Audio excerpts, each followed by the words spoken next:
Oh, yes, we are, Mere Mortal Lights. It is the 25th of October, 2023, and you've got Musings here. You've got Juan on one side. Hey, Kyrin here on the other. And if you're watching this right now over the video, we are in the studio right now, a sweltering studio, although it is starting to come together with a few sound panels on the walls and whatever else. This is it, man. It's not getting better than this. It's not going to get better than this. This is not an insult to Kyrin's setup.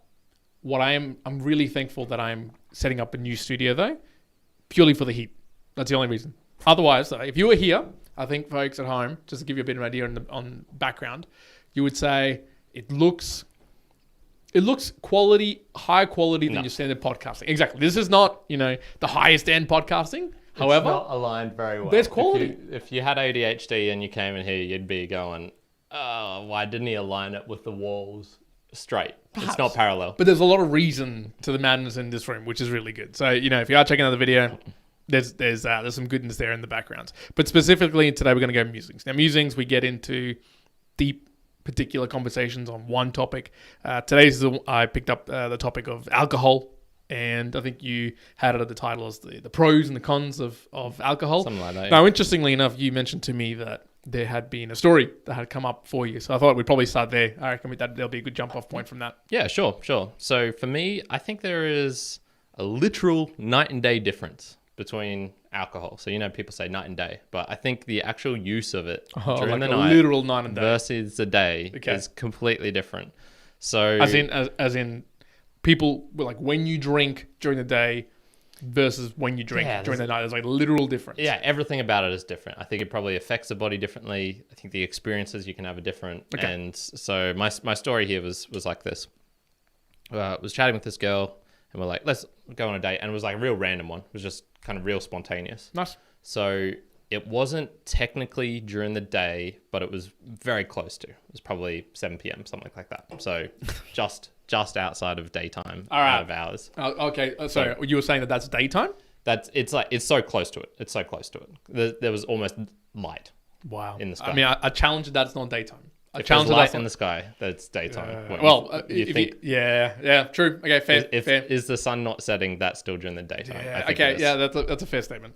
So it was just outside of it, and we had a drink. We were by the river. Nice, pleasant evening. Some fireworks actually came up. Wow, really, really cool. Planned, yeah, okay. Had one glass of wine. It was a big glass, but it was one glass of wine. Mm-hmm. It was nice. Then I came home and I was just chilling out. I was eating dinner because it'd been late. It was later. Everything kind of got shifted back later than I thought. Mm-hmm. And my roommate had just handed in her last assignment ever of university, and she's been there for a while. And I was like, just doing my thing, going to go downstairs to eat. And it was already kind of later than I'm normally eating. And then she's like, hey, Kyrin, you want to have a drink together? Little celebratory drink. Yeah, yep. Exactly. And I was like, okay, yes, this is something to celebrate. So I grabbed the wine, and this time I drank more than just one glass of wine. I finished off the rest of the wine bottle. Okay. And so we were just, sitting down, lazing about, and it was fun. It was nice getting tipsy. With her, we're just talking shit, talking about, I don't know, like dating, talking about whatever. And then it got to a point where I'm like, Charlie, it's like past midnight. I haven't eaten yet. I gotta go eat, man. I'm like hungry. So then I'm like getting up, I'm tipsy, I'm making my food. Basically, end of story is I get to bed at 2 a.m., 2:30 a.m., something like that. And I just went, yeah, does this not highlight the differences between day and night drinking? And the next morning, I felt like shit. Not the worst ever, but just crap enough to be like, ugh. And it was hot, and I woke up early, so I probably only got 5 hours of sleep. And it was just going like, man, yeah, this is what alcohol can do. If it's during the day, it's fun and play. During the night, shit and fright. I don't know. It was just, I just really highlighted in my mind. I think there's a good reason that people will introduce a no alcohol after 9 p.m. policy or something like that. Yeah. I think that's a pretty wise thing. So I've got other things related to that, but okay. No. What's your reaction I'll pull apart some of that, and I'd say one, I think it's related to alcohol, but you could probably relate that to more things in the daytime, nighttime comparison. You could say to those like work. hey, probably work just during the daytime. Don't work during the nighttime because then it spoils your sleeping pattern. So you could have similar things. Could be, I don't know, gymming at 11 p.m. It stuffs up your sleeping routine unless you make it work in that rotation. So, but I get specifically why. I don't know. I've done both of those before. But I've worked into the late-ish night and still slept fine. And gym, that used to be my routine when I was out at the mines. I would gym until the late evening. Yeah, but I can see how specifically though with drinking there would be worse offs if you're drinking at night because then you're sleeping or maybe you're not eating properly and then you're waking up like shit. Whereas yes, it's unusual to drink so heavy in the daytime that you wake up the next day feeling like crap. At least your liver has had time to process it and you've gotten maybe some extra food in you. Yeah. I think to that end, there's also the big caveat of dinner. I think when you drink in the evenings or nighttime, you often either eat a small dinner or don't eat dinner. Whereas in the mornings, you kind of always eat dinner. So you're having something quite large before sleep to at least help you process some of that alcohol that's going through your body. So maybe. Okay, yeah, that's interesting. So I was also trying to think, okay, well, why is it much more appealing to me during the daytime? Obviously, there's the number one reason I feel better the next day. So that's an easy one. If I drink during the day, I've stopped obviously drinking during the nighttime. Wake up normal, go to bed at normal time, wake up at normal time. Perfect. I much prefer that. But I was also thinking like, okay, what actually is it though? Because if I take that aside, I still don't enjoy nighttime drinking as much as something during the day. And when I'm talking about drinking, I'm not talking about super wild and loose. Maybe getting more towards that actually. If I'm thinking about drinking, as in it's like that's the activity you're doing, you are drinking. I think it's something to do with the energy because it's not necessarily that people, I don't know. When I think of daytime drinks, I think usually something like more fun, more relaxed, that just the vibe, you can play music and things like that.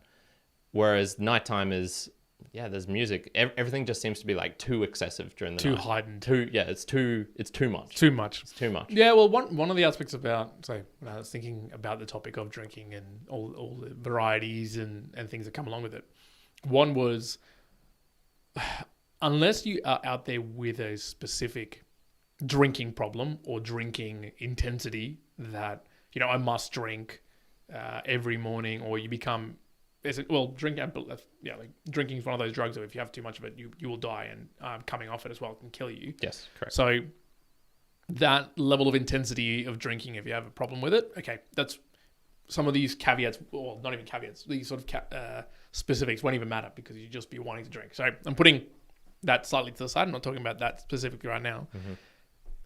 But just generally from a drinking perspective, it's more of a social beast than it is an individual beast. So the stresses could cause you to drink. What do you mean by that? More of a social beast than at least for me. So I'd say if I'm going to drink in everyday life, it's very, very, very, very, very usually denoted with I'm in a social group that is also drinking. And it might be an activity that is being partaken in everything else that we're doing. So if you're going out and you're going to a club, you might have a drink. If you're going out for dinner with friends, you might have a drink. If you're out on a date, you might have a drink.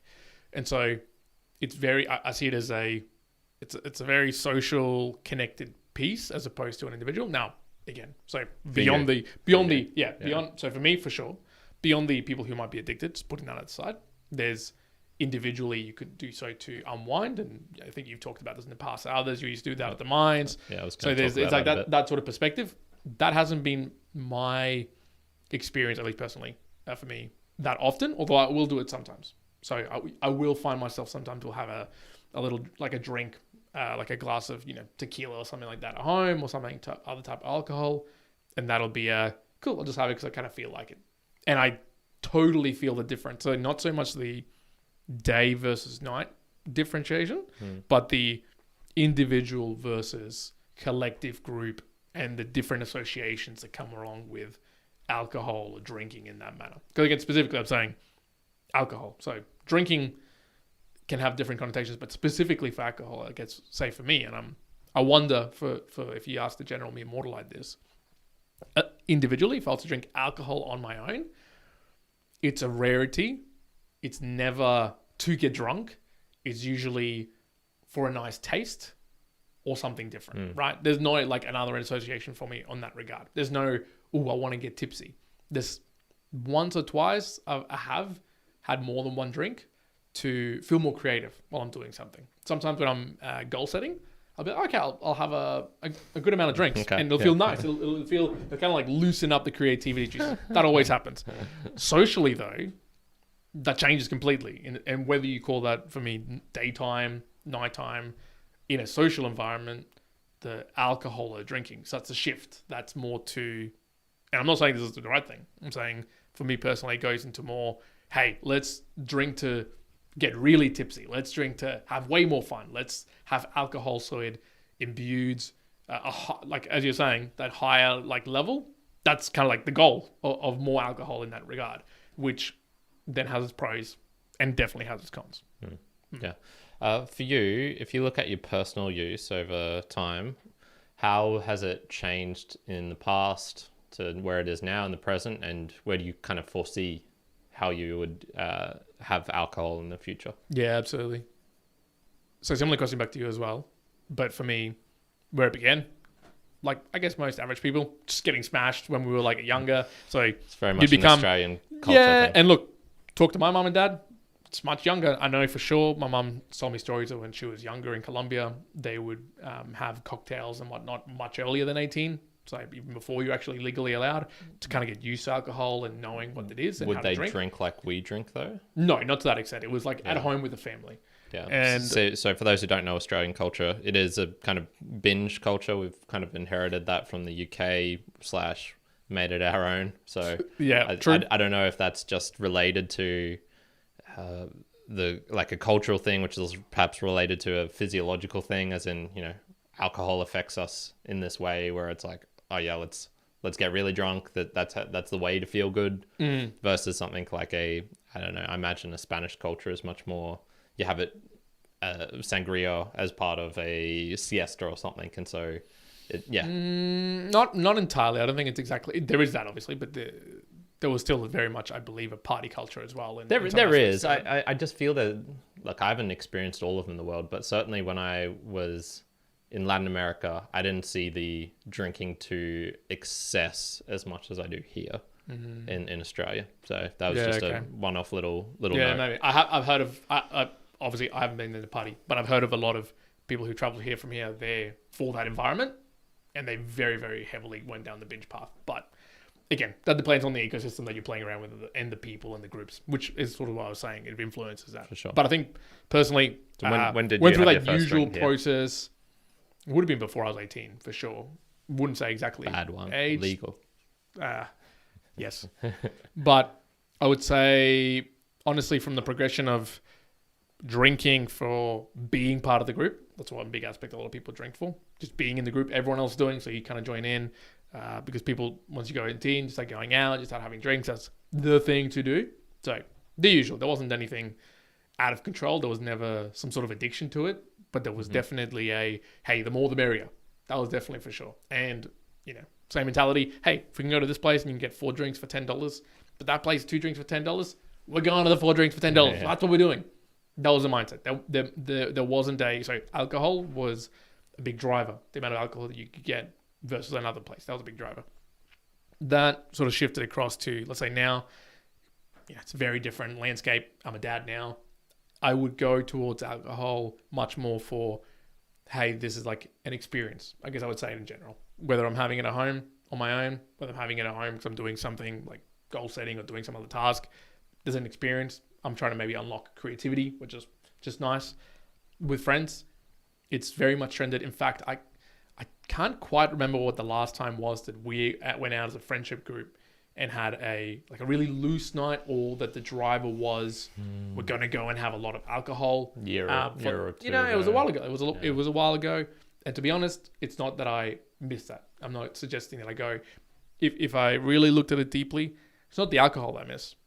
It's some of the experiences that are surrounded. Of course, it pushed, and that look, wacky, crazy stuff happening. And there's getting to the pros of it, right? Pros of it is, wow, there was stories, there was experiences that come to it, but it's adjacent to the alcohol.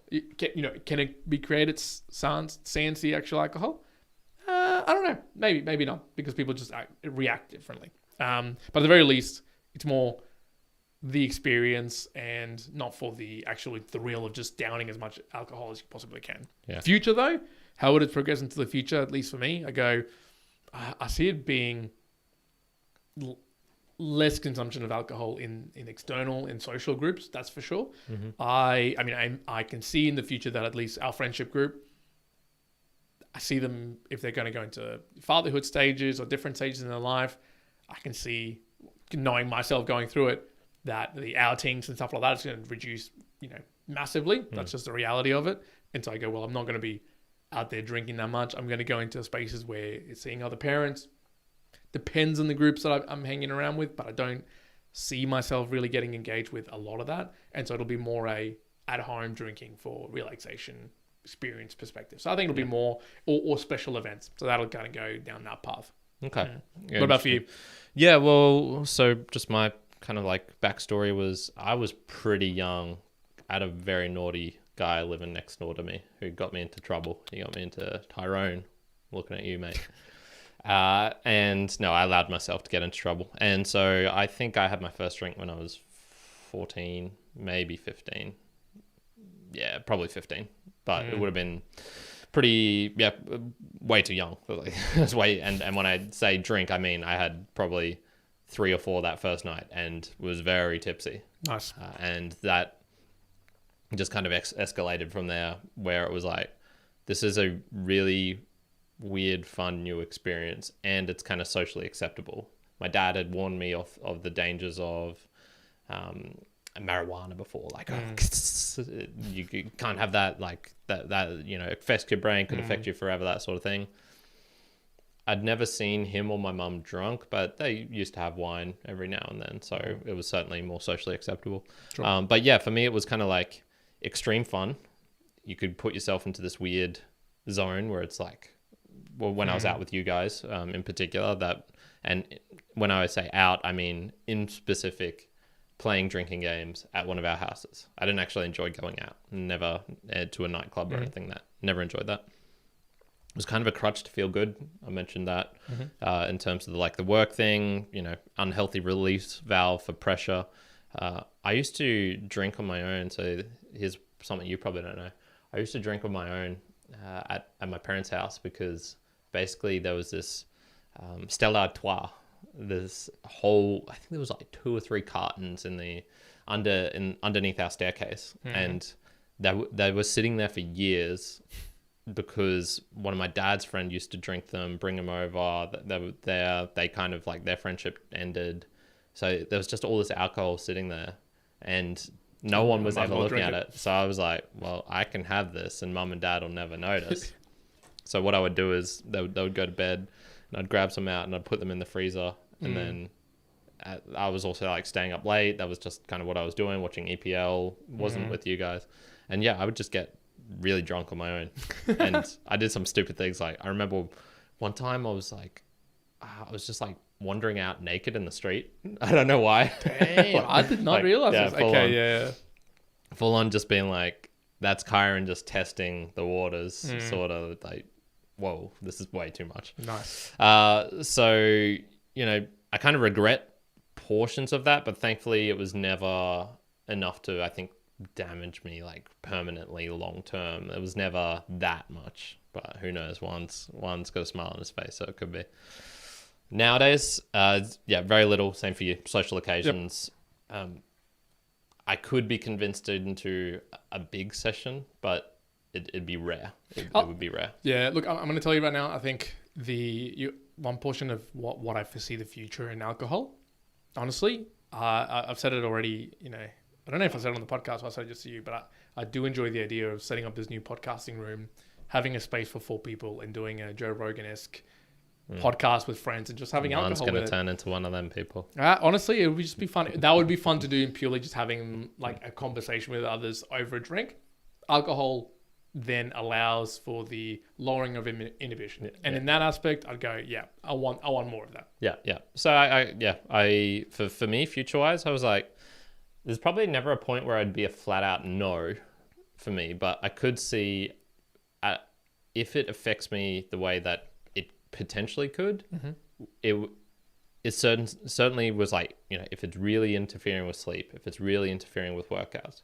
This last month, my wrists have been on fire. They have not been good. They've been not good enough that I've had to basically stop doing handstands with my hands flat on the ground. Parallettes is okay.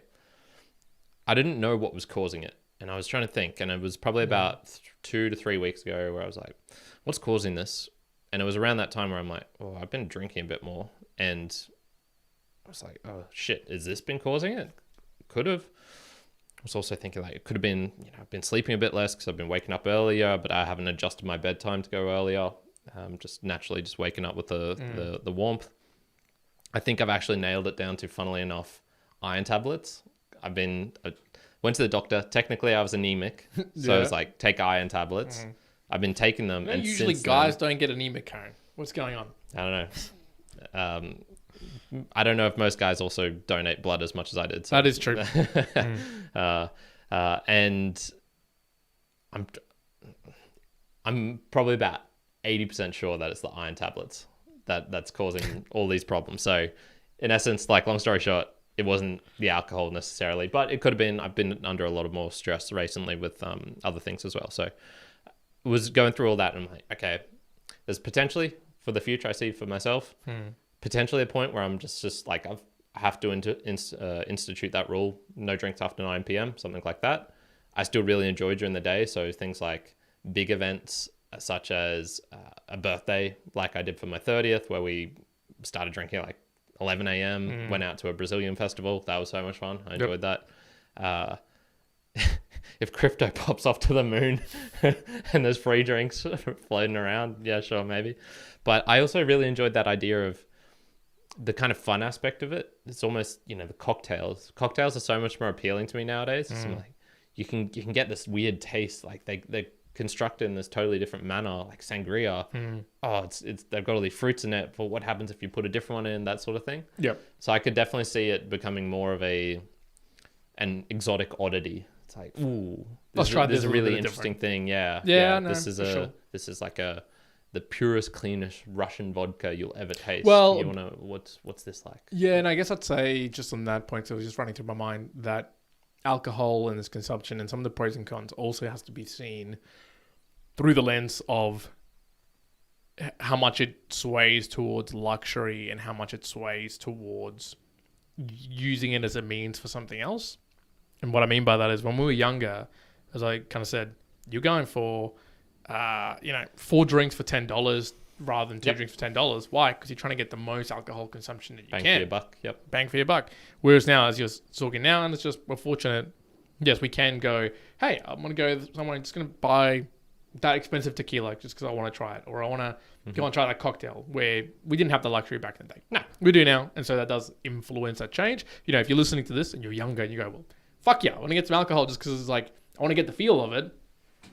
In particular, I'd say, well, yes, look, there's a time and place, but there's a lot of pros and cons come to with that, just as much as there is maybe less cons with going down the more, hey, I want to have this experience, but I think you should also expect less pros as well with that comes along with it. The extremes, the extremes are more moderated. Yeah, and I think you were saying the heightened state of, you know, drinking at nighttime. Yes, it brings, and I can list a whole handful of wonderful memories that I have of alcohol paired up with a story, and it's like, wow, that was amazing, you know, personally, with friends, whatever. But I could also equally tell you a whole amount of things where I was like, oh man, that was terrible. Why did this happen? Blah, blah, blah. Yeah. You wake up the next morning and you're feeling terrible. Yeah, it's that. You also, what is it? You're like, you know, you're robbing tomorrow today when you're doing that sort of actions as well at nighttime, right? Because you'll wake up the next day, then you're taking all these hours because you're having to recover. So, you know, ultimately, was it better? And sometimes it is. The pros are way better. Sometimes it isn't. And cons go like, no, okay, that's not worth it. Yeah. The last time I remember Juan and I going out was we were at this bar, the club, the Dirty Sultans. The Dirty Sultan, which was the classic one that our group was going to for a while. And I remember there was these 2 girls there, and they had their phones out, and they were talking about something, and one of them comes up to me and was like, or to us, and was like, have you seen my crypto portfolio? And then shows us of her phone, which has, you know, $50 on it or something. which was this meme that we'd been sending Whales. to each other Whales. for ages, and it was so funny, and it was just so fun. It was just one of those classic, like, you meet some people who are on the same vibe as you, and it's just like, what the fuck? This is hilarious. So it's good when it lines up like that. Yeah. But for me, that one-off event of that has always been tempered with, Of course. 80. I don't know how many, what the ratio is. Probably 10-1 of just nights being like, oh, what am I doing out here? Now I have to catch a taxi home, so I got to pay money for fucking this thing. This person keeps wanting to staying out. They keep want to go to the Dirty Sultan. I don't like it here anymore, but everyone else wants to go there. You know, so it's all those sorts of things wrapped up. Yeah.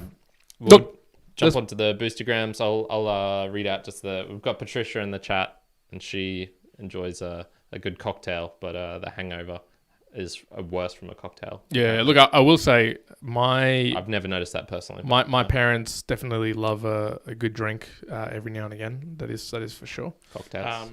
No, not cocktails, man. They drink a lot more wine, I'd say. Yeah. So yeah, they're wine lovers. If you Ooh. ever meet my parents, want to give them a drink, give them a wine. And We're gonna go to Boostagram now. In the Boostagram Lounge, it's time for us to say thank you, basically, for folks who have been supporting us, sending us through some boosts. And before I get into them, I think we need to really, really call out, when you hit 100,000 sats supported to us, we send you a shirt, right? Correct. But we're going to do something a little bit nicer for people. If you send more than that, you know, and which we'll definitely get to, and you'll see why I'm sort of saying this, we're going to have to create a new upper level, right? I don't know what that level is. I'm going to take a little piece from what Adam said when you were having a chat with him. Mm-hmm. So if you have an idea for us of, hey, 100,000 sats gets you a shirt. If you could say anything, if you could dream up anything in terms of you supporting us or people who are listening to this right now, if you went like, hey, wouldn't it be cool if at 1 million sats you got this, or if at 10 million sats you got that? You know, would it be a thing? Would it be a reference? Would it be a term? You know, obviously they use the Knights of the No Agenda Roundtable. No Agenda Roundtable. You know, we could do something similar. Would you like titles? Would you like gifts? Would you like experiences? I kind of want to get it just, if you've got an ideas, send it through, because I kind of want to hear it out. The reason being is we got some huge supporters coming through, and Correct, I feel like we're not adequately giving back that value from some of those enough, I'd say. And it feels like that when I go through some of it. For Dave, for example, we screwed the ball on that because he passed 1 million and we didn't do anything in particular. So number one, we need to maybe not get 1 million. to him first. Maybe not 1 million. Maybe it's higher, right? We've maybe. already done 1 million for Petar. So There might be more. There might be more, right? So and that was a one-off. So we need to formalize to get the process right. So let's get into the Boostagrams. And again, Boostagrams is people sending through messages with some satoshis attached. New podcasting apps out there. You can go and do that. There's plenty of them. They're getting better. I'm starting to find myself swaying towards more usage of Fountain. Okay. I've found myself using a few others thanks to your V4V shows, because I'm starting to tune into the different ones. Yeah. So there's that as well. Should try out Podverse again, because I know he's been doing a lot with Android Auto, although you now have a iPhone, don't you? Yeah. I don't know if he's been working on that as hard. I know he's been working on CarPlay support of various types. Cool. And he's gone full time. So that's awesome. Just a little FYI. But let's get into this because there's plenty of them and there's a huge boost. So let's talk through. Dave Jones, dependable. Weekly boost for the Mere Model Nation, 12,112 sats. Woo! They're still coming through. We'll be in contact, Dave. Thank you. Oof, very much. Unbelievable. Thank you very much. Here we go. We got Sir TJ The Wrathful. Mm-hmm. I heard of Mere Mortals before, not sure how. Then saw y'all tuned into some Doorful verse. Thank you for that. Doorful verse. Thank you for that. Had to make a note, check out your podcast. Already enjoying the show. Jordan Peterson was one of my first podcasts I got into. I too hate Apple since Steve Jobs died. They went downhill fast. And third, I am a flawed human being. TYFYC. Yeah, there's one of those ones where it's like 333 sats. 3,333 sats. And using Podcast Guru. This is definitely what, first of all, Podcast Guru, awesome as well. Another great app. This is one of those ones where it's like, shit, I really need to find out, have an easy way of quickly finding out what episode that was. Where this linked to. There was a couple of different things you mentioned there. I'm struggling to think of the episode that we were. That's what we do a lot, but yes. But yeah, so TJ's like the eldest, I believe, of the I was telling you about that music podcast, right? Yes. Which was completely ridiculous. Family of 10 who were all musicians. It's just like so. It's very unique. It's just a capturing of a moment, a place in time, which is so radically different from our life. Sure. Where it's, musicians uses y'all, so he must be from the South somewhere. Their stories are all of like camper vans on the highway, TVs falling on their dad's head, and they're trying to get to being dropped off in the middle of the road, cop cars coming by and picking up the youngest kid because they forced him to walk because he was being a douche or something, all this crazy stuff. So different Into stories. the Dorfulverse, yes, is their Into the podcast name. Dorfulverse. There you go. Thank you very much, Sir TJ The Wrathful. Yes, thank you, mate. We got a quick one here, just 100 sats and user sending V for V. Chuck a name on your Fountain account, please, and we can shout you out properly. Exactly. Now it's just sent using Fountain. We got another one from Fountain, and this is from the Tone Raker, 4,444 sats sent using Fountain. Respect, continually building and experimenting to find a better way. Appreciate the additional insights Adam brings from his history dealing with so many crossroads between technology and creative endeavors. Yeah, he's a fascinating dude. Hey, just got a lot. You can tell that he has traversed through the fabric of a lot of things. Yeah, and when it's interesting human beings that you can talk to, and every time you talk to them, there's more interesting things that come up. Yeah, I enjoy talking to people like that. Yeah, it's like, oh yeah, I am, invented, kind of like helped to invent podcasting. It was my idea, which helped to put it in motion. Oh, and that, roughly around that same time, just before that, I'd had a $100 million, $500 million business that he sold at top of the .com boom. Yeah. Like what the fuck? Wild, man. That was Paul Birkin as well from the Tone Rack, who's got some value for value music up. If people wanted to tune in. There you go. Thank you very much. We've got Gene Everett, the Podfather. Hands up. 3,333 sats and using Fountain. Yes, absolutely. We've got Cole McCormick. 3,333 sats and using Fountain. Phenomenal episode. Love hearing Adam talk about his journey of figuring his path out. Thanks so much for the shout out from both of you. More conversations would be for the artists and innovators are coming. Getting this movie of mine out first while I pray and strategize for phase 2 of my show. Yeah, he's got a pretty cool... I had a chat with him actually on just a quick one, a virtual one. And I was basically being like, I might be able to help you out with what you're doing there in terms of some of the technical things, because I think I'm a bit further on than he is. So I might... Collaboration, America Plus with the Mere Mortals. That would be good. And here we go. We got some big boys coming through. And yeah, man, this is wild. And this is wild because of Bitcoin's beyond, bananas in terms of the prices. Juan sold out of all of Bitcoin, so you can just come and destroy me. However, it did get me a house. So, it's got to go in there for something. It's a worthwhile trade. Adam Curry, using Podverse, 100,000 sats. And, woo! And he says, thank you for taking the time to listen to my story, Kyrin. Damn. Mate, it's damn. like thank you, Kyrin, for taking the time. Yeah, no, I'm thanking you. It's huge.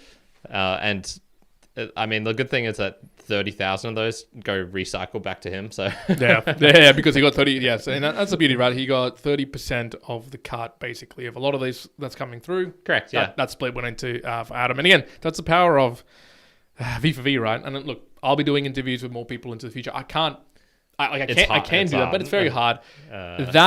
That incentive moving into the future is so powerful. If in time when this grows and that as a bubble expands, and you could say genuinely to a person, hey, do you want to come on and, you'll roughly make this much money coming on. That's a powerful incentive. Yeah. And even just, it flips a switch on a couple of things, because you probably haven't heard about this much, but there are podcasts out there where guests will ask to come on and it's like, hey, you have me on your show, I'll pay you 10 grand or something to be on your show. So it's kind of like a marketing thing. So it's almost like the reverse of that, where instead of you're having there's an influence, like you're having this person on and they're paying you, so you're going to be hyping up their products and whatever. It's the other way. You're basically saying, hey, let me get you on. You're great and people are going to enjoy it. You're going to get paid for this. And it's transparent. Yeah, that kind of it's thing. Good. And it just makes so much sense, man. I did the whole V for V episode, value for value podcast episode I did today was about video. And at the end, I was kind of praising YouTube a bit for what they have done with super chats and To make it and transparent things for like that fight. Yep. I think it's like that, but on steroids. It just makes so much more sense. So yeah, the splits, and Adam was talking about in the show was for that episode. The splits are powerful. A big thing, yep. So thank you very much. Another Yes, one of as course, well thank from you, Peter. Go podcasting 50,000 sats. Send using Fountain. Boost. Ooh. Peter, he's strong. The Slav. Yeah. Thank you, mate. And then we got one from Mary. Oscar. Senior Oscar Mary. 150,000 sats. Baller. Sent using Fountain. And he says, another amazing interview, Kyrin. Hopefully you do one with Adam each year, and I can't wait to listen back to all of them 20 years down the line and relive the journey. Massive thanks to Adam and Dave for all that they do. Go podcasting. Of course, yeah. I mean, Huge. Oscar, massive. We wouldn't have been introduced without Adam. There's and Dave, of course. Yeah. Well, if I recall correctly, the very first time we ever mentioned on this podcast, you mentioned, Juan, have you heard of Podcasting 2.0? And I said, what the fuck is that? And then they replayed that particular clip. Yeah. No, the exact words you were saying. So I think it was episode 47. It was called Mongo and the Congo. I have no idea why it was called that. And I was like, Juan, have you heard of Podcasting 2.0? And you were like super excited. You're like, no, what kind of bullshit is this? Yeah. And then they played that up. And I remember specifically re-seeing that and going like, holy shit, that's cool. Yeah, that was a pretty fun moment. Thank you for that, Oscar. We've gone from Baz Wood, 1,000 sats, and using Fountain. I'm assuming it's the conversation with Adam. I think that's Baz from the local Bitcoin meetup as well. If Cool. it is, thank you, Baz. Much appreciated. I'll see you at the next one. We're going from Toph 4471. Really enjoyed the solo Adam Curry interviews on various different podcasts. Boost! New name, thank you. 4321. Sats and using Fountain. Now, that's not your friend Toph, is it? I don't think so. So his is with a P, right? That was with an F? This was with a P. Okay. His with an F. So I don't think it's that. And it's TOPH. So not sure. Awesome. Thank you, my friend. I love you'll be on our little leaderboard on the and then on we've our got website. another one by Phrillus. Also a new name. Couple of new names. Great episode, Clap, 2,222 sats, Rows of Ducks, using Podverse. So, look, the biggest call out, and thank you very much, it's different platforms, Fountain, there's Podverse, we have a different one as well. Podcast Guru was in there. Podcast Guru is in there. There's new names coming through, obviously some humongous boosts coming through for the conversation with Adam, and then the request, and hey, make it a yearly thing. Once again, I kind of go, look, hopefully will. We're getting some great support coming through of that. Obviously, that's amazing, and it's it would be nice to value back some of the really large supporters in other ways that we can potentially do that. And look, we'll think about it. But if you do have any ideas on how you might want to be valued back, that you might feel extra value or experience or whatever it may be, let us know. We can always try, but. If you and we say this actually in both many of the podcasts now we're doing, we also drop things in the podcast that we do if we don't feel like we're getting any value. So unless people are telling us, hey, I want to see these captions or I want to see this, we're probably just gonna take it down to like the minimum valuable level to do what's best for you. Yeah. Chris Fisher on one of the recent ones was like, do you enjoy me talking about the FTX trial of Sam Bankman-Fried? And I was saying, no, there's no real value in that. It was just like scam shithead. Don't cover it. It's mostly bullshit. Peter, on the other hand, was like, yes, people need to know, and if you can even just help one person to realize why you should take your coins off the exchanges and self custody, then it's worthwhile. So very much the same here. Like, if you want more conversations, I need to know about it because I'll do them. If you're really enjoying them, I'll get more people on and I'll get more varied people. But I need to know what type of things you like, what you enjoyed about it, the chapter comments, the chapter art. Did you enjoy that? All those sorts of things. Yeah, exactly. And look, similarly, my side, I'm like, there's interviews I've got already planned to be doing over the next few months because I want to.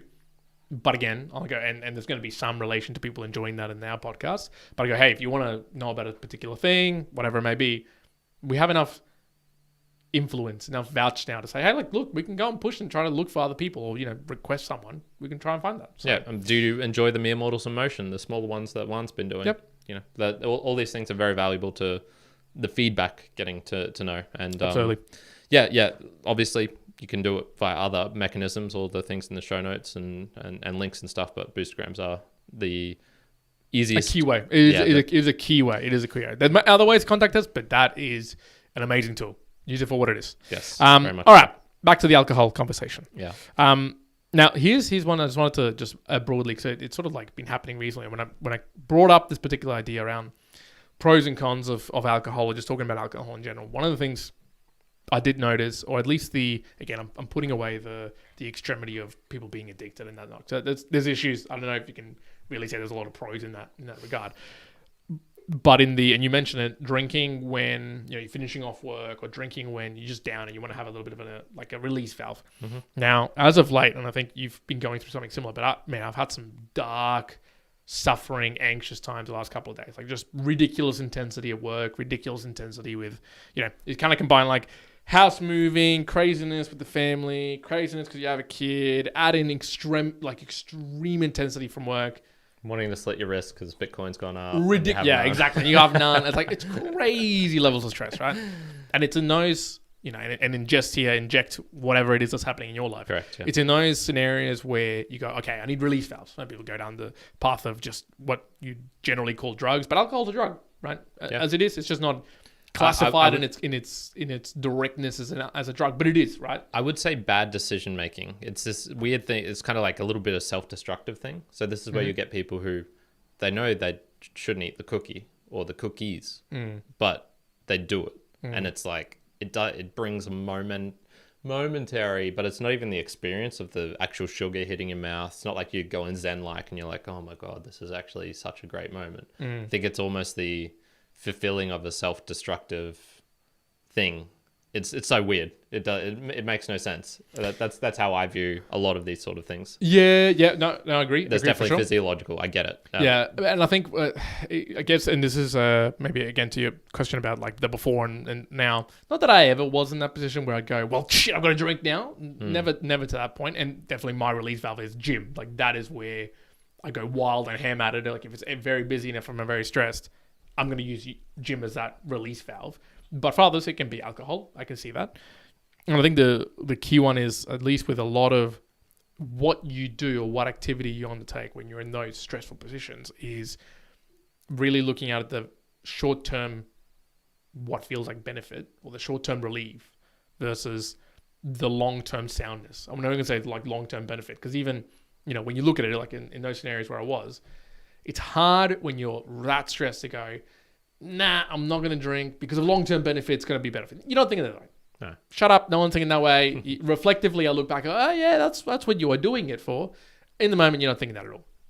I think it's more, I would term it as long-term soundness. As in, hey, in the long term, this is going to make me feel a bit sound. I know that tomorrow I'll be feeling like shit if I do this. I'll hate that I'll have done that, or that short relief will maybe release the valve, but it'll just double it as hard when you realize there's still everything and you haven't dealt with it, appropriately, I would say.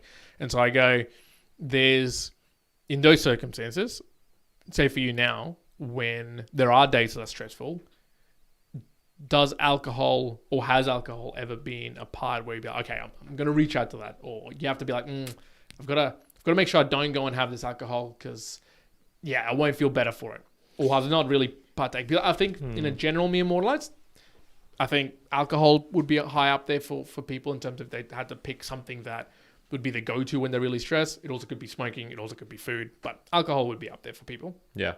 Like I was saying, for me, it's more just if I'm really, and it's typically a stress which is caused by unexpected things happening. So even though, there's my mum's condition, for example, it's not getting better. It's getting a bit worse.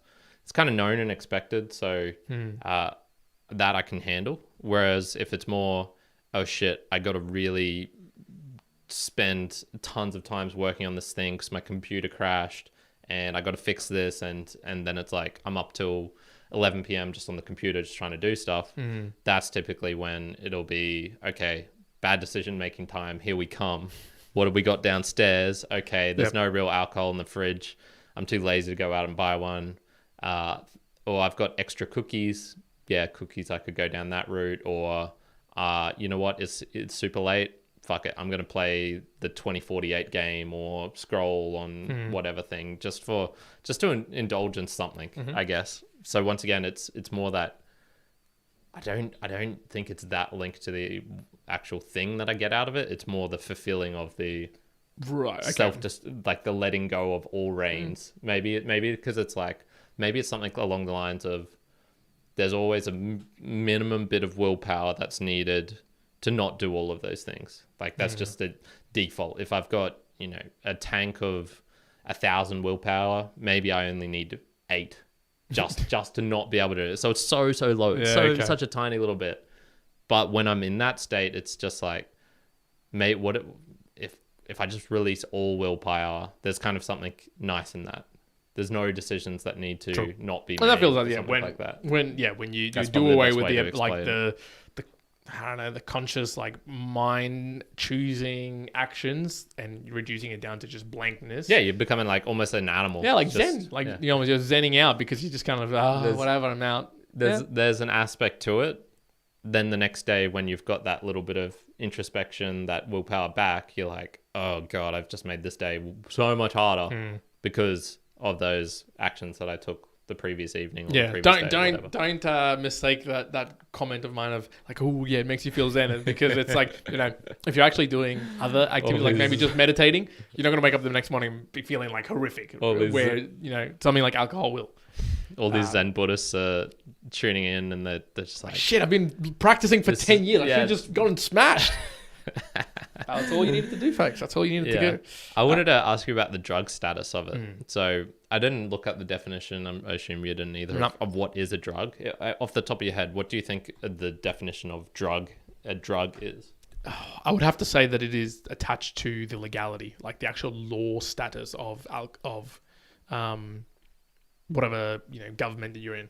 Yeah, so just from Oxford Languages, a medicine or other substance which has a physiological effect when ingested or otherwise introduced to the body, aka everything. Right, everything is a drug if you take it like that. Yep.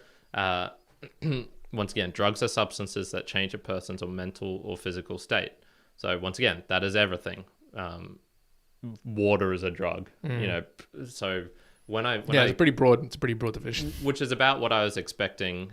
Yours was a good point though in terms of the legality, but I was just thinking, I don't know if most people would argue against this or not, but to me, marijuana seems so ridiculous that marijuana is a drug and socially worse than alcohol, when alcohol seems to have so much more worse effects on people than marijuana.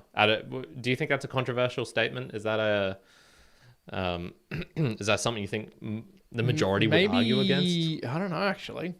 I don't know. Honestly, I would have no idea if that's something that would seem radical or not. Yeah. So in either case, I was just thinking like, why did we saw in the United States during Prohibition? So that was 1920s, I believe.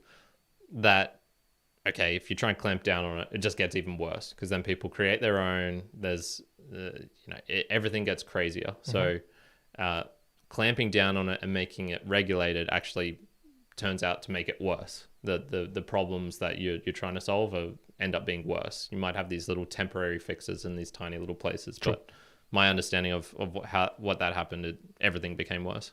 So I was just going like, what do you think would happen if it became a non-drug, or if it was not regulated at all, if you could just get whatever there was? Do you think that would make it better, worse? But isn't that what it is now? It's kind of, I think there's still some regulations around, it can't be this %. It can't have these extra additives into it or something like that. I don't know for sure. I have the feeling let's just say yes, but honestly, how many people, someone correct me if I'm wrong, how many people are saying like, oh man, I wish alcohol was a little bit more unregulated? Yeah, exactly. No one. No one's saying that. No, the only, when you say it, if it's like lockout and you're like, oh fuck, I can't get any more alcohol, or here in Australia, if it's a particular public holiday, I think it's a Good Easter, whatever it is. Easter Sunday or Easter Friday. Yeah. The next day you can't get any alcohol unless you do it with food. You're like, shit, can't get any more alcohol. Yeah. That, I guess, those restrictions. Maybe that's restrictions, but to the alcohol itself, or the fact that you can just go in and buy it when you're absolutely smashed out of your pants into like a liquor store. Yes, okay, there are some legalities around making sure you're not giving it to someone who's absolutely plastered, but by the by, you can kind of get by a lot of those things. And in fact, you see it with people buying it for other people. Yes, there's some legal ramifications if you do that, but it still happens. So I'd go, are people calling for less regulations? No, not really. But I don't think that's, if it was less regulated, I don't think it would have that much of a big impact. I don't see it. Yeah, it's kind of just more with slightly side topic, I guess. And what is a drug then? Because everything is a drug by that little definition that we found. Yet people wouldn't say water's a drug. Very rarely people will say caffeine's a drug, even though I think it seems to have very addictive qualities. And I think that comes to the position of how you're going to get to things. Because by that definition of drugs, yes, everything's a drug, and absolutely, caffeine should be a drug. I've seen it in loads of podcasts and books where it says, "Hey, caffeine's the most heavily consumed drug," so it does get discussed in that particular way. Should people look at alcohol like a drug? It's kind of the same question as should people look at caffeine as a drug or sugar? Yeah, should you? Yeah, probably. You probably should. Does it help the conversation? Unlikely. I think if you all of a sudden named a lot of these things drugs, it's kind of like if everything's a drug, well then nothing's a drug. Yeah. Right. So there's that differentiation. A good definite differentiation of there's some things which are more likely to have negative impacts. Yeah. Carrot's not a drug because you could probably eat as much carrots as you want and you're going to have very little side effects, something like that. Yeah. Is iron a drug? It probably should be because of the way it's affecting me. So, but then it comes to so you can get into these conversations and someone might say, well, alcohol more lethal than caffeine, but then, cocaine or something else even more lethal. But again, each one of those, caffeine, alcohol, iron tablets, water, they're all lethal at a certain dose. Take too much of all of them, you die. So, okay, should we be regulating the amount of water? That just sounds dumb, but it's kind of the reality with, I guess, alcohol. Would it be more regulated? Would it be better? Better as in, will it socially restrict the amount? I don't think so. I mean, obviously, in the 20s, that just didn't work out in that particular way. I just think that and I think it will always with a lot of these things, and you want to call it drugs and, marijuana, whatever it may be, psilocybin, it should be more towards hey, people should just be more informed about what all of these things are and then manage it more appropriately across people who are wanting to experience or use some of these things. I think, there's European countries that go more down the path of trying to manage or have clinics if you want to partake in these things so that you then go and use the drugs that you need to, but then it's used less because it's more properly managed and distributed. So again, we're getting into the more drugs conversation, but I think specifically to alcohol, if you said, in general in Australia, do you think it would be taken nicely if we said, hey, you can now buy 90% alcohol? You can produce 90% alcohol. Is that going to help the market? Hurt the market? I think there'd be some people who'd want it. Yeah, and I think it'd be young individual. It's a mentality of, I'm going to get some alcohol to get smashed. I'm going to get trolleyed. Yeah. Right. But at that point, in that level of ethanol, are you considering man, I'll just drink some perfume? Yeah. Why not? Yeah, Russian style, right? A lot of people in Russia do the perfume drinking. Why not? It's a lot of ethanol. Yeah. All right. I'll give you my little summary here. So first of all, no more shots. Never, ever again. Kyrin's putting it out. No more shot. No, I'm joking. I don't enjoy shots, but it's going to happen at some time. And so I'm kind of alcohol for me going into the future, I see being certainly I'm much more careful about it than I was when I was in my 20s. I'm much more thinking about, is this serving me? It's more of a tool than it's ever been before, which is generally a good thing. I've actually been rather encouraged seeing things like the popularity of the Huberman Lab. I don't listen to it particularly myself. I listened to the Chris Voss episode recently. That was okay. But it seems to be very even my roommate, for example, who I would have said is I would have never guessed she'd be the type of person to listen to that podcast. But she was like, yeah, I've enjoyed learning a lot of things from that. And he's done episodes on alcohol, right? I'm sure he's had talked about it quite a lot. So I think people are interested in learning about substances, and alcohol being one of them, and how much it does or doesn't help them, and in terms of long-term health, longevity, getting the most and best out of your life. I find that pretty encouraging. And I don't know, have you seen like broad scale changes, do you think, in the last 20 years in terms of alcohol consumption, of it being used better here in Queensland, Brisbane, Australia? And I mean, for yourself, certainly it has. Do you think like large scale?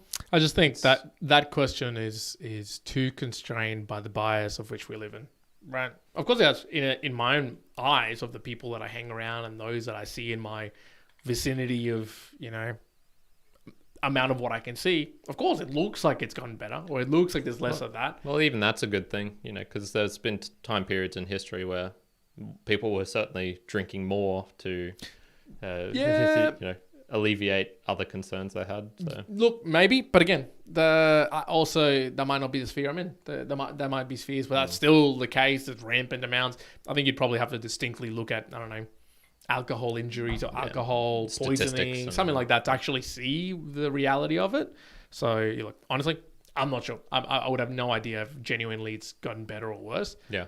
All I can see is, the bias of what I can see is it looks at least like I'm trending to seeing less people drinking as copiously as I guess I was seeing beforehand. For sure, yeah. And would you, do you think there'll be a version of that? We all enter the machine. We've all got our Apple Pro Visions. We've all got our VR goggles. We're in the network. There's like dark mode and light mode, so you can choose whether you want to be in the daytime or nighttime. Yeah. I'm going, Daytime. daytime, light mode the whole time. None of this dark mode bullshit. Do you think if people had the option of being like, all right, if I flick this little switch or I buy this potion mid-game, and I'm just assuming I'm calling it a game in the virtual world, and it can induce effects like the Vision Pro or whatever starts blurring and starts jiggling a little bit on you, so you're getting these effects of kind of the drunkenness without the internal stuff. Do you think people would gravitate towards that sort of thing? No, no, they would not. They would not. But it's simple. Why the general consensus, whether you are doing it directly or not, once again, the underlying reasons for alcohol. There's very, very few people out there. Do the cortisol? What does it actually do? Ethanol or alcohol do to your brain? I would have known more, but I skipped that episode of Edge of Human. I just didn't want to listen to it. I was like, I don't care. Yeah. There's not enough factor for me of like knowing the details of it. Outs, so honestly, affects your liver. There's other ways that it impairs, judgment through something. Something, I don't know mechanics. Go check out that episode. But I would say no one goes to drink alcohol to say, hey, I want to be stumbling. Yeah. Hey, I want to feel sick. Yeah. Hey, I want to throw up my dinner. No one does that. No one does that. What do? You want alcohol because I want to feel buzzed. I want to have fun. I want to enjoy a drink. I want to taste the niceness. Get wild, get crazy. If you just had a switch to feel all those things, unless you're getting the endorphins rush or the adrenaline kicking in, no. Why are you doing that? Why would anyone do it? But if it kicked in the adrenaline and then gave you the things, okay, I can see how some people become like, hey, more, because, well, then you don't have the technical liver damaging properties, unless it injects you with like liver damaging properties to make you feel like really realistic, and then good luck. The end game of Apple. Just to be fully realistic, you don't even tell that We've got our best scientists working on the liver damaging. Yeah, you've got to do the liver damage fully. But at that point, if you're doing it to that sort of controlled way, then remove all the side effects to it as well, and just have pure joy from the alcoholic pieces. If alcohol had no downside, it had none of the hungover feelings and left you with more control, but just gave you that high, we'd just be on it all the time. Everyone would be on the time. So there's got to be some balances around that, and that's my summary, I guess, as well. Was with alcohol in general, yes, there's lots of pros and cons, but the most important thing is, as long as what I found, at least myself, the more control you can have of what those pros and cons are going to look like while being inducing yourself with alcohol, the probably two parts. One, the clearer you're going to be of what the decisions you're making, but you're also quite certain of the why it is you're drinking. So what I mean by that, practical terms, if you're choosing to go and have a drink because you wanted the taste of it, if you are choosing to do so because you want to feel a little bit tipsy so you're a bit more creative, if you're doing it so that you can hang out with friends and then get a really joyful moment and experience different stories, that why is very different and help you change your decisions into, hey, I'm gonna get into a punch up, or I'm gonna do something crazy, versus the why just being more, I was gonna say cannibalistic, but more animalistic in terms of I want to forget, I don't want to think anymore.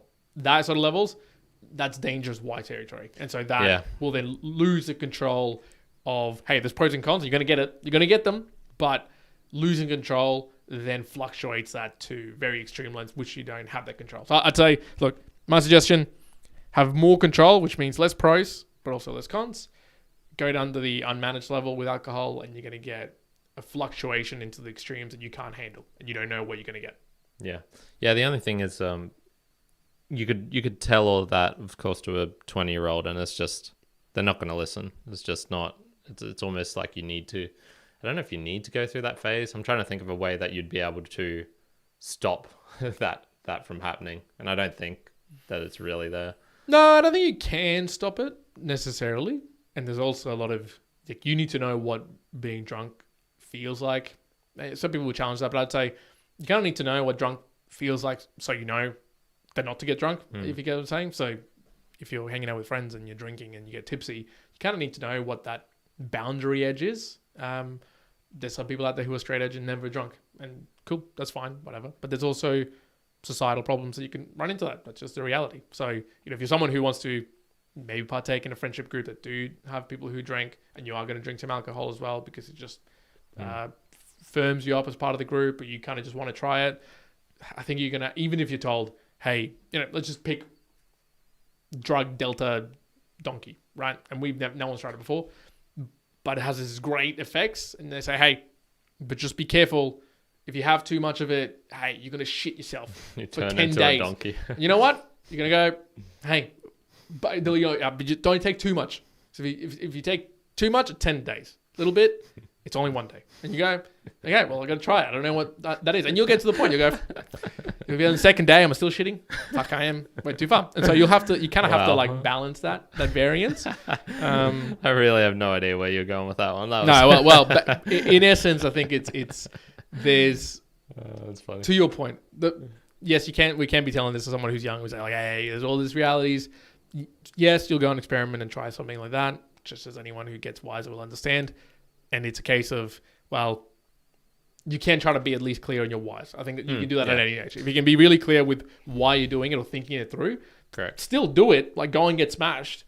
As long as the why has differential, I think you can get a bit more control around it. Yeah. That being said, I do know 2 friends who, one has never had a drink in their life, and I think the other one has only had one. So they are out there. They are out there. But in the inverse, I know of people who were like that, so I don't know them directly. Had a drink every day. No, who inversely, weren't big drinkers or just didn't drink at all, and they were socially shunned hardcore by work groups, by friendship groups, to the point they got kicked out, and they basically just became loners. Yeah. Now, I didn't know them directly, but I've heard of this from different stories. And that's a reality. That's also what you can find yourself in, because I would say across the immortalites, just individuals in general, I would say there's more friendship groups or groups in general that do drink that don't drink. I would just say general sensibility. That's probably right, unless you're a very specific, group in the world that doesn't just drink in general. Yeah, religious groups would be more along those lines. Yeah, cool. All right. Good. Okay, we'll leave it there. Me and Morton, thank you very much for tuning in. Once again, this is a Valley for Valley show, so you can send through a lot of value our way. We talked about it in the Boostagram Lounge there. And there were a whole bunch of people streaming as well. I saw a couple of names there. I won't shout them out, but thank you everyone for streaming in as well. Makes a big difference. Freaking amazing. Look, I'm going to tidy it up nice and quick, unless you've got a particular idea for the next week's conversation. No, nothing. So look, I'm going to wrap it there. Thank you very much for tuning in. Obviously, those who are live streaming, who are listening in, and when we were doing this one 7 p.m. live. Patricia just did say aguardiente. That's all she said. Aguardiente. There you go. A little bit of aguardiente, which is I don't actually know exactly what it's made up of or the percentage, but it is like a Spanish drink. So my friend Lucas is also here. Hey, what's up, Lucas? Lucas. Handstand's a drug for him. gym's a drug for me. That's absolutely for certain. Yeah, I'm that's not pretty close. consuming it, but if I could eat a dumbbell, I would. So with that, Immortal Lights, I'm going to leave it there. Thank you very much for tuning in. That's all for now. Immortal Lights, one out. Kyrin out. Good. Oh, boy. Good.